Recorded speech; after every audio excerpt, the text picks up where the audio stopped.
Today we're reading Acts 17, verses 16 through 21.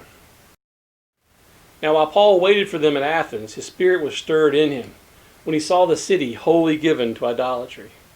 Therefore disputed he in the synagogue with the Jews, and with the devout persons, and in the market daily with them that met with him. Then certain philosophers of the Epicureans and of the Stoics encountered him. And some said, What will this babbler say? Others, some, he seemed to be a good setter forth of strange gods, because he preached unto them Jesus and the resurrection. And they took him and brought him unto Areopagus, saying, May we know what this new doctrine whereof thou speakest is? For thou bringest certain strange things to our ears. We would know therefore what these things mean. For all the Athenians and strangers which were there spent their time in nothing else, but either to tell or to hear some new thing. While Paul waits in Athens for Silas and Timothy to arrive, he's disturbed by the rampant idolatry. Luke describes it as the city wholly given to idolatry. This causes Paul to go into the synagogues and the marketplaces and try to show people the error of their ways. And that is exactly how idolatry works. We often don't realize how it pulls us in. No, I don't suppose you have idols to Greek gods or other deities that you worship. Our society today has replaced those gods with new ones. Today we live our lives for success, money, fame, pleasure, or a whole host of other things. And often we don't realize the pull those things have in our lives. But an idol is anything that is given prominence and controlling place in our life. When we allow those things to take priority over God, we fall into idolatry.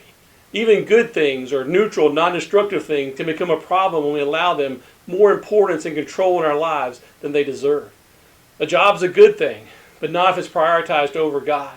Money is essential to getting by in our world, but its procurement is never to be our top ambition. Family is a gift from God, but the gift should never be valued more than the one who gives it. The people of Athens had rationalized all their gods and idols. Knowledge was an idol for many of them. We see these people mentioned in verses 18 to 21. They loved to stand around and talk about ideas and philosophies. Many of those that approached Paul fell into two large categories of philosophy at the time. The Epicureans are mentioned. These believed that the world was not created by any god, nor was any god involved or concerned with the human race. They also did not believe in the immortality of the soul. For them, as for some today, this life is all we have. Their philosophy came from the teaching of Epicurus, hundreds of years before, and while Epicurus taught a search for modest pleasures, by the time of the Romans, this view often led some people into self-indulgence.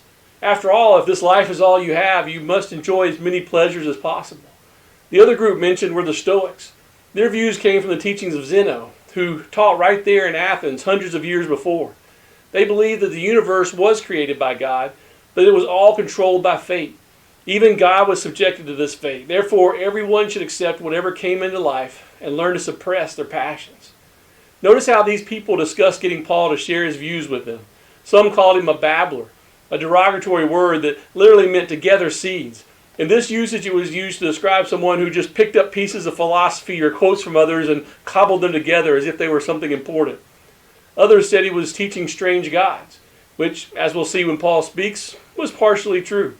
He was introducing them to Jesus, which was definitely new to these. And so they invited him to the Areopagus, an open area, also called Mars Hill. This area had been used as a court at times and was a common place for these philosophers to come and debate their beliefs. Verse 21 explains to us that their interest was really merely idle curiosity. They just wanted to hear something new but not learn from it. So many people treat the gospel that way. They're curious and want to hear what the Bible says, but not so it can change their life. I encourage you, if that's you, search for God with a whole passion. If you search the Word, He will reveal Himself to you. But let me warn you, when He does, your life will change.